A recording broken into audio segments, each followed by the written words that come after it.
Welcome to Surthrival, the podcast about befriending grief. I'm your host, Stacia Gaines. I am thrilled to have my dear friend, Dr. Erica Jewell, with me on the podcast today. Erica and I became friends in a most unusual way. Erica, would you like to tell us how we became friends? Yes, hello, Stacia. So it's coming up on our 2-year anniversary since we That's went right. to South Africa together. And it was a wonderful, wonderful time. We had some virtual meetings prior to boarding the plane, but I believe you and I actually met in person at the airport. And so I gained a big sister. 9 of us met at the airport, most of us Mhm. not knowing one another, and we traveled to Jeffreys Bay, South Africa, with Grace Klein Community.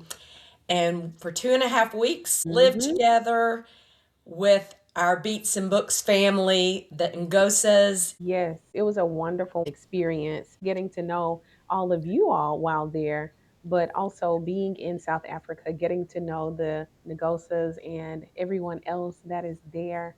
And, I loved working with the little people and the educators there. So, definitely an experience that we probably will never forget. One of my favorite things I love when Erica says, I just love Yeah, little people. I So, with do. that, Erica, tell us more about what you do with little people. Well, I am a certified teacher in the state of Alabama. I'm also a national board certified teacher. I have taught first, third, and fourth grades, as well as special education from kindergarten through fifth grades. I've been a school administrator and I started my business, Learning Little People, in 2013. And my goal was to provide quality professional development for educators, especially in urban school settings. And Mm. since that time, we have grown to not only train teachers and school administrators, but we also provide trainings for parents. And we're also doing direct services now for second chance learners, those students that have dropped out of high school. We're helping them earn their high school diploma with a local nonprofit called Community Care Development Network. And we also have a contract with Auburn University's Gear Up program. That's great, Erica. That's really, really cool. All right. Tell us more about who Erica, the person, is. Well, I'm a fun loving person. I absolutely love people. Yes, I love little people. That's the name of my business, Learning Little People. But I love people in general. I am a Birmingham native, born and raised on the west side of Birmingham. My parents still live in the home where I and my younger sister grew up. I am a church baby, a pew baby, as some people call it. Grew up in the church and I have been a minister since 2021. I have started a hiking group called Hike Beat. And so hiking is one of my favorite pastimes. We hike every Saturday morning. Generally, we hike at Red Mountain Park, although we have been venturing out here and there. So, hiking is absolutely ministry, but it's also a healing process as well. And you are also a podcaster. Yes, I am. Yes, I am. As of January 2026, I co host the Let's Be Holy for Real podcast with Pastor Stephanie Barnes, and we are excited that we are about to be halfway through the year in our podcast, and we are so excited. Episodes drop every Thursday morning, and so we are just moving right along, and it's been a blessing to us and to those that listen and view us. Well, I'm so excited that you're here to talk with me today. This episode is the first one that we have done on the grief topic of divorce. Mhm. I don't think many people think about divorce as grief, Mhm. but someone once said to me, divorce is like death without a casserole. Mm. And Erica said, what does that even mean? But when my husband died, people brought food and they sent casseroles over, they sent cards, they sent gifts. And yet, if a marriage Hmm. dies, Yes. regardless of the reason, I don't know many people that bring a casserole.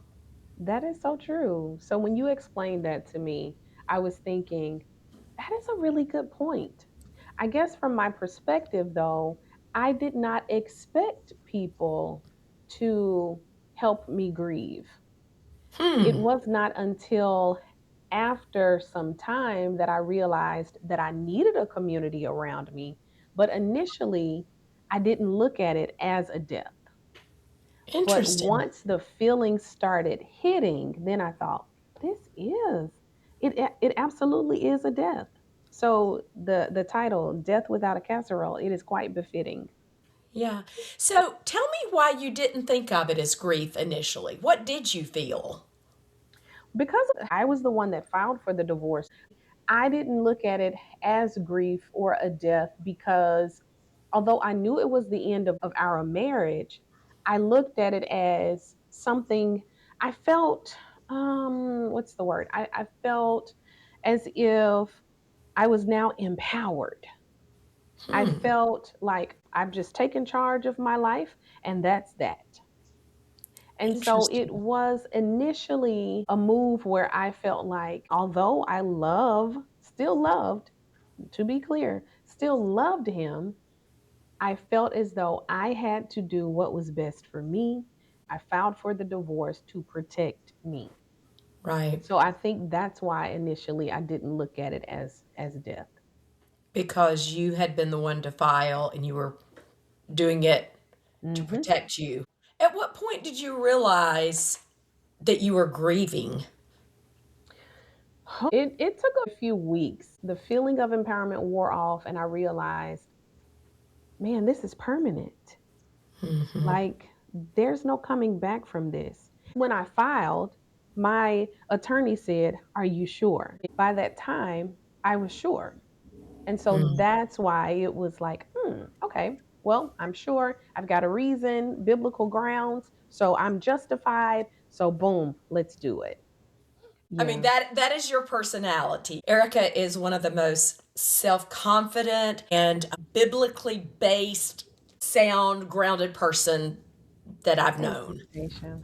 Thank you. I definitely try to be, but in that moment, those moments from January until June, that space of time between there in 2020, intermingle COVID in all of this as well. Oh, wow. There were a lot of emotional roller coaster feelings that I was experiencing, a lot of stress. Once I made the decision, of course, I prayed about it.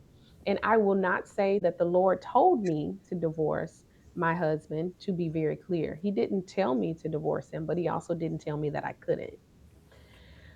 Now, some people may feel that was an error on my part, but that was a decision that I made and I had to live with it. So once the empowerment wore off, I realized, okay, I'm alone.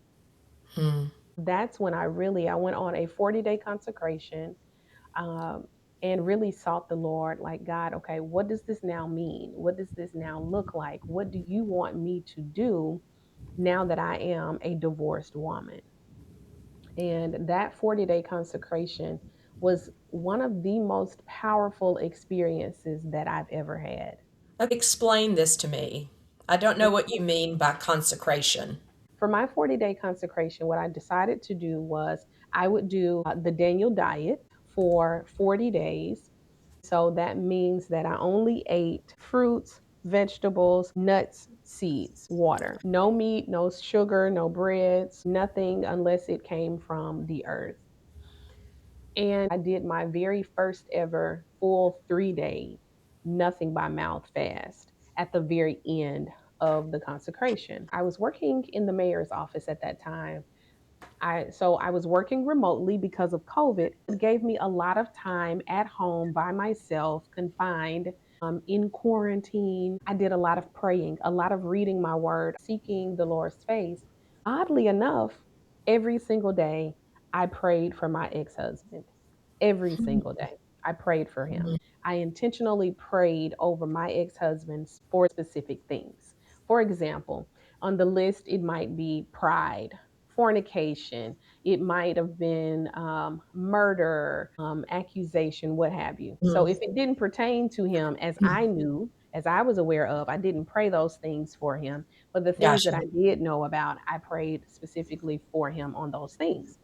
I did that for 39 days. The final 3 days of the 40-day consecration, I had decided was going to be my total fast days. The final day, day 40, which is day 3 of my absolute fast, I'm praying and seeking the Lord. And the Lord says to me, "You've made his list. Now make your list." Hmm. And I remember saying, "Okay, Lord, that's fine. I don't have fornication on my list because I was a virgin when we got married. I knew he wasn't. He already had a child." And so I'm trying to justify myself to the Lord. I'm saying, I didn't commit adultery. He did. And I'm just telling the Lord all of the things that I know I don't have. Okay. I started making my list. When I made that list, my list was just as long as his list. So Station. you did some soul searching, and the Lord helped you to Absolutely. search your soul. He humbled me. When the Mm. scripture says, "Humble yourself, therefore, before the mighty hand of God, that he may exalt you in due time." He humbled me so much in that moment. I kept looking at the list and I was like, yeah, I have had pride. Oh, yeah, I have been self righteous. And what I told the Lord was, "God, if it's in me, please take it out." I literally said to him, "Lord, I don't care if it's the size of a fingernail. I don't care how small it is. If it is in me, I want you to take it out." When I made that list and I read the list, I cried. I remember being on the floor in my bedroom. I cried my eyes out on my carpet. I just cried and cried and cried. I said, "Lord, I'm so sorry. God, I did not know." Mm. And when I got myself together and got up, he said, "Now call him and tell him." Oh, wow. You wait, you want me to call my ex-husband and tell him all of the things that are on my list that I allowed in me? All of the self-righteousness, the pride, the slander, all of the you want me to call him and tell him that? Now, mind you, this was October 31st. So we had Mm. been divorced for a whole 2 months. And the Lord wanted me to reach out to this man and tell him what was in me. I remember saying, "Lord, I'm already low. How much lower can I get?" I remember praying that. Mhm. Call him and tell him. So I pick up the phone to call him. He doesn't answer. I called him multiple times. He still doesn't answer. I called his dad and I said, "Please tell him to call me." I knew he would do whatever his daddy said. He called me after his dad talked to him. And I told him what the Lord had revealed to me. And it was kind of like, "Oh, okay. Oh, Really? okay." He didn't respond with this great response and excited. Mm-mm. "Oh, okay." And that was that conversation. And so I had to sit with now this newfound knowledge about myself. Mm. Also, I had to sit with the emotion of, man, I just had to humble myself and really degrade myself almost to this man, and there's no response in my favor. Okay, Mm. Stacia, by this time, I am believing the Lord to reconcile our marriage. When I And met so, you, you were mhm, claiming that. yeah, yeah. And so I was under the impression, okay, well, Lord, you're telling me to do this because this is going to get us back together. Mhm. Mm-mm. No, this was an act of obedience that I had to walk through, no matter how much it put me to shame. There's already the shame of divorce. Now, Lord, you want me in this moment to humble myself to a man that I know has cheated on me. Mhm. But he wanted me to go through that process. And so I Yeah. just had to walk it out and feel all of the emotions and all of the feelings that came along with it. Mm. But yes, that is what happened in my Wow. 40-day consecration. And your part, your sense didn't come until like day 40? Day 40. Yes. Yes. Well, that is a very extreme thing to do, Mhm. but you were obedient and Mhm. you worked through the grief in a very biblical way. Mhm. Mhm. Okay, can we fast forward a little bit? What since then? What do you feel now? What would you say to someone who maybe they're not divorced and they're Mhm. considering it because they have a wayward spouse? What would be Mhm. your advice to them? My advice to them would definitely be first and foremost to pray, to really seek the Lord, to determine what the Lord's will is for their life. And even after our divorce, people in my orbit, some of my church members, some of my current and former church members were coming and saying, yeah, my husband and I had some issues that we dealt with early on in our marriage. People that had never shown that they had any problems in their marriage. But it wasn't Mhm. until this happened that they felt vulnerable enough to share their experiences and even their testimonies with me. So I would encourage someone who has a wayward spouse to seek the Lord, but I would also encourage them to find a community. One of the best things that happened to me, I mentioned earlier that I love hiking. Hiking came as a result of me going through my divorce. Some girlfriends invited me to come hiking with them, and I found solace in hiking. I found hiking to be a healing place for me. Those two friends who invited me to hike slowly stopped coming, and the hiking group became mine. And Right, so, to someone who's going through a difficult time in their marriage, find a community. It is right, important to surround yourself with people that can be your outlet. And by outlet, I'm not saying someone you can dump on. I'm saying find people that will allow you to cry when you need to cry. hmm, People who won't judge you for not being over him. Yes, I filed for a divorce, but I wasn't over him. And so I right, needed people around me that could listen to me talk this man up, even though he had cheated in our marriage, and not right, say, girl, forget about him. You need to move on. No, you need to surround yourself with people, especially if you're still married. I would tell them surround yourself with people, first of all, that are also prayer warriors. Your prayers are important, but having people to intercede on your behalf is important. You need that. You need that community. But I would also suggest this, if at all possible, I wish that I had had the foresight and the wherewithal to have a structured separation from my husband. We hmm, did have a time of separation, but it wasn't structured. Because I had lost trust in him, every waking moment, I'm wondering, what is he doing? Who is he with? What's going on? And so we have to acknowledge those feelings. We have to acknowledge that the person who has been cheated on has lost trust. So right, therein is a death, even if the divorce doesn't happen right right, then, if it does happen, there is a death in the loss of trust. hmm, And so I remember there being these feelings of anxiety that I had never experienced before. And so knowing that, being able to get out into nature and hike.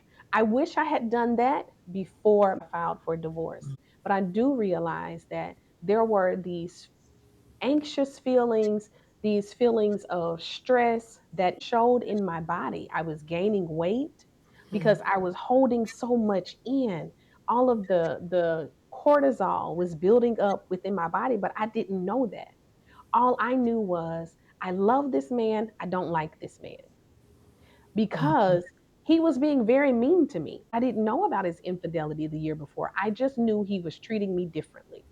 I knew that he was being very mean to me, and I didn't know why. I wish that I had had the foresight to exercise more. yeah, yeah, Thankfully, hiking came up later, but I remember my ring got stuck on my finger because my hands were so fat. And I was like, what is going on? I still didn't put two and two together. I Right. was stressing because there were things that I wanted, conversations that I wanted to have with him, but anytime I'd have conversations, he would blow up on me and then he'd shut down. Again, this is all before I know about any infidelity. All I know is I have a husband whom I love dearly, but I can't talk to him. I Yeah. don't know what it is.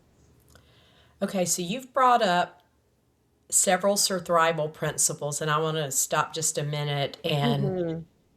and just say it makes me feel good to know that these principles work Yes. regardless of the type of grief it is. You said find community, find Mhm. people who you can be real with, who you can cry with, who you don't have to pretend with, who Mhm. don't judge you, but allow you to be your authentic self. Mhm. You also said get out in nature and hike.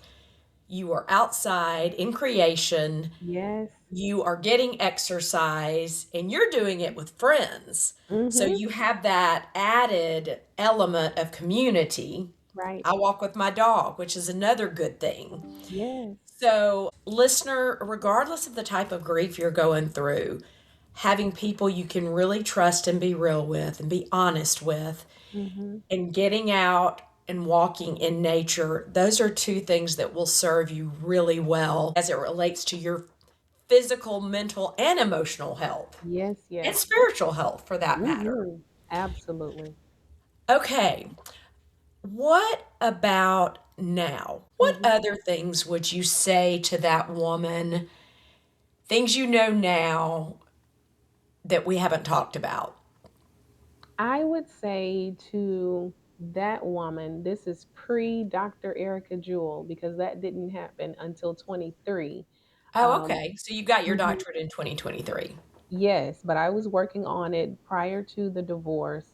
Prior to becoming Dr. Erica Jewell, I would say to that young woman, I would say, be careful and guard your emotions. I remember thinking, it won't take any time. I'll find another husband. Mhm. It'll be no time.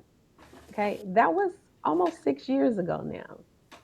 And what I've Because y'all, learned, she's oh, beautiful, you're she's so sweet. intelligent, she's fun, she's talented. Thank you. Thank you, sis. Oh, Lord. Now, wait a minute. But I would say be careful because here's what I've learned over the years. And now I've been able to tell guys this that I've dated. I don't want to waste your time and your emotions, nor do I want my time and emotions to be wasted either. Mhm. And so I don't mind talking on the phone, maybe going out on one date, but usually I kind of already know, yeah, this ain't it. I don't really do a whole lot of what some people would call dilly dallying. I meet a guy, we talk a little bit. When I see, nah, this is not going to work, I go on and let him know. No, listen, it was so nice to meet you. I don't mind us being friends, but I don't see this going any further. We don't have to go on 15 dates for me to get free meals and free attention because that's the other thing. I can be very honest and say there are times when I was looking for attention and validation. Now, I don't have to have any of that. I've told guys this. I want to free you so you can go and find your wife because I'm not your wife. I think you just said something really important to single people, Erica. And I've had to work through this with the 3 dates I've been on. I'm not, I guess that's one of the things I thought I would be dating by now, or I hoped I would, Mhm. but I haven't. And you said, I may have to ask you to repeat it. You said, I don't need that validation. I Mhm. don't need that affirmation Correct. anymore. And I think that's important. I think too many people, maybe who are 20 something and still single and looking, they can make the mistake of settling Mhm. because they're getting the validation and the affirmation they so long for. Yes, that's very true. And it just won't last. That's true. And prior to getting married at 31, I had dated guys, and so I understood what it looked like to look for attention and validation from men. But post marriage, after my divorce, it was like I had to retrain myself on those things that I knew prior to marriage. And even as I'm talking now, just reflecting on it, it's kind of weird because it seemed as though I reverted. I had gone back. But I Mm-hmm. do believe that the trauma of my divorce and how it happened, because again, it was not like our entire marriage was so terrible that, Right. oh, divorce is imminent. No, that thing happened, yes, but it was over a course of months, not years. So having to mourn the loss of what was meant to be my forever broke me in a way that is really hard for me to describe. But a part of that pride came from I was a virgin when I got married. This is the only man I've ever been with, and this is the only man I'll ever be with. So I had to mourn even that. I had to grieve Mm-hmm. even that. So even when I did get a boyfriend a few years after my divorce, before I became official with him, I remember crying, saying, Lord, this could be my next husband. We weren't even engaged. We didn't even get to that level. But before I said yes to us being mutually exclusive, I'm thinking, for me, when I date to be married. So I had to say, we have to now officially give up on the idea of reconciliation with husband and consider this new guy can be my husband. I had to sit with that and feel all of those emotions before I said yes to someone else. So, even in all of that, I really had to go back through the process of grieving before I started something new with someone else. And it's just so interesting. You think I'm no longer in my 20s, so I'm more mature now. I know more now. But really and truly, let something traumatic happen. If you have grief, that grief can stop you cold and dead in your tracks. And Mm-hmm. it can cause you to revert back to who you once were. And you've got to work to get back to who you should be. But hopefully, in that work, you become stronger than you were before. And I Right. believe that that's what's happened for me. And you do have to do the work. Yes. Listener, you have to do the work. Hmm. No healing comes unless you do the work. Yes, yes. You can ignore it, but you will not experience healing unless you do the work, That's right. regardless of what type of grief.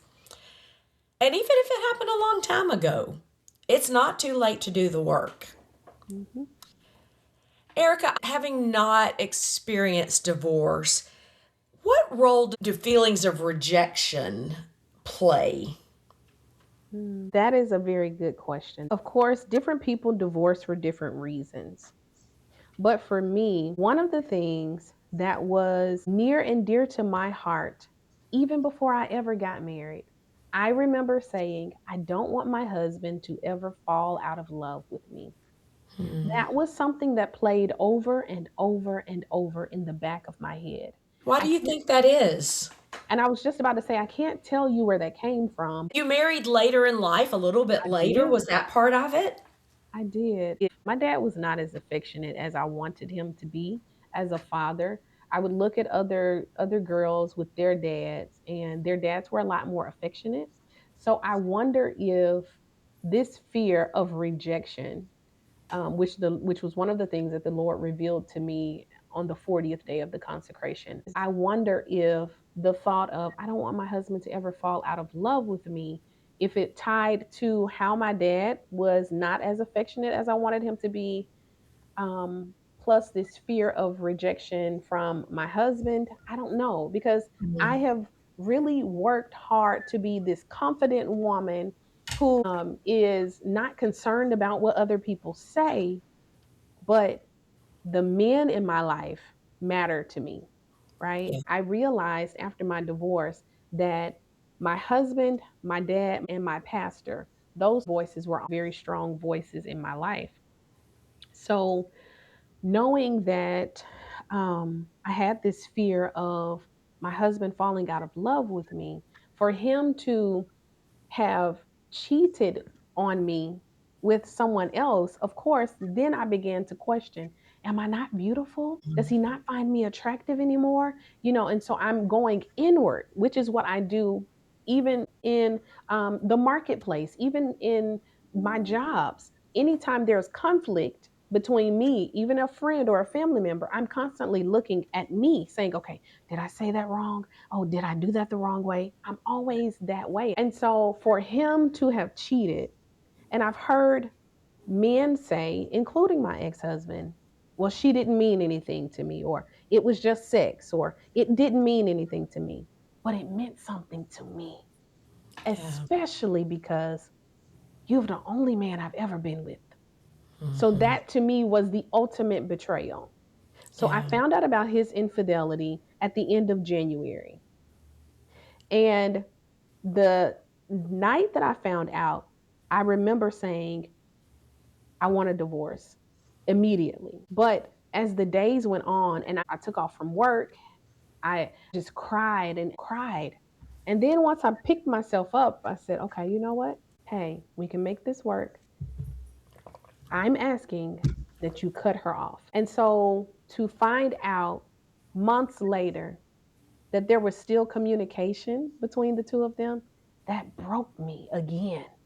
Yeah. And that was when I said, listen, I don't have to share my husband with anybody. Yeah, I'm going to go on and file. And Yeah. so I didn't tell him about it until I had actually filed.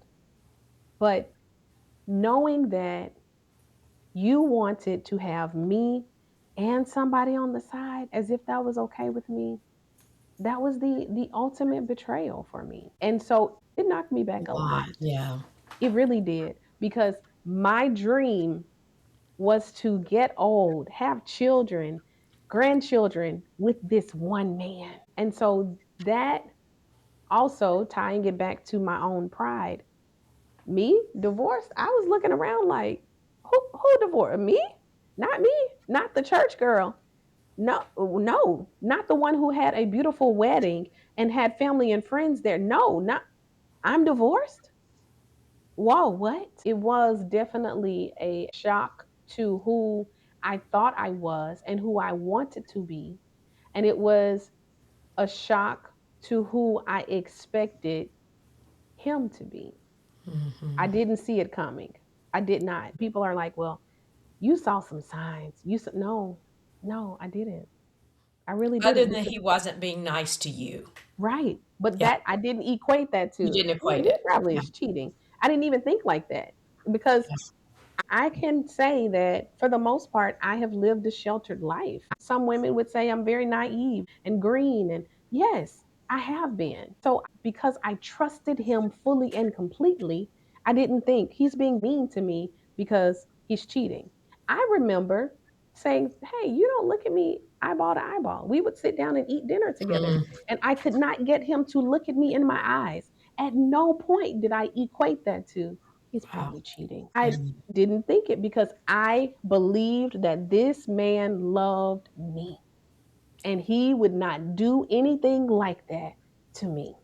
I believed that and Because you trusted loved it. him that way. Absolutely. Yeah. And also because the men in my life, including my uncles, they haven't failed me. There are some Okay. people, unfortunately, who have experienced rape and molestation from people in their family. I don't have that testimony. My uncles have been solid since I was a child. Yeah. My dad has been solid. These are strong men in my life that I could depend on. And Right. so I didn't expect, wow, he could cheat. He might be cheating. Shame about being naive, was that ever part of your feelings? Yes, yes, because I threw him a surprise party. And apparently, one of the ladies that, I don't know if he was messing with her, but he had definitely sent her some inappropriate messages. She was at his birthday party. Oh, wow. Looking back, when I said, yeah, sure, she can come, it's like, man, why didn't I know? Yeah. Yeah. But to me, I couldn't have known. I believe that Things happened the way that the Lord allowed them to happen. There were no surprises to God. He knew it Right. would happen the way that it happened. And so I just have to trust him and say, okay, Lord, you know all things. You knew this would happen. I still trust you, God. If I can't trust anybody else, I definitely still trust you. And I believe that you have something better for me. And that's what I'm trusting and depending on even to this day. Amen, sister. Erica, thank you for sharing your story. And listeners, I know that this message may not be for everybody, but I think that there's a lot to be gained. Even if you haven't experienced divorce, you've probably experienced somebody who's let you down, somebody you trusted. So, Erica, thank you for sharing your wisdom and being Absolutely. so vulnerable with the Surthrival listeners.